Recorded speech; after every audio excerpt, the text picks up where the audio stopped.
परम प्रेममय श्री श्री ठाकुर अनुकूल चंद्र श्रीहस्त लिखित पवित्र सत्यानुसरण ग्रंथ पाठ अर्थ मान जस इत्यादि पाइबा आशारे मते ठाकुर सजाई भक्त हुओ नहीं, सावधान हुओ ठकीजीव। तुमर ठाकुरत्व जाग्रत नहेले केही तुमर केन्द्र भी नहंती, ठाकुर भी नहंती, फांकी देले ताहा ही पाइबो। निजर दोष जानी सुद्धा जदि तुमे ताहा त्याग करि न पार तेबे कौनसी मते ताहार समर्थन करी अन्यर सर्वनाश कर नहीं। तुमे जदि सत् हुआ तुमर देखा देखी हजार हजार लोक सत् होई पड़िबे, आउ जदि असत् हुआ तुमर दुर्दशा पाई समवेदना प्रकाश करिया को केही रहिबे नहीं। कारण तुमे असत् होई तुमर चतुर्दिग को असत् करी पकाइछ।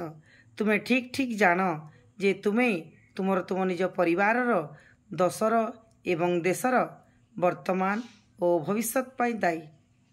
नाम जसर आशारे कौनसी कार्य करने को जीवा ठीक नुहे, किंतु कौनसी कार्य निस्वार्थ भाव करने को गले ही कार्यर अनुरूप नाम जस तुमर सेवा करिबो ही करिबो।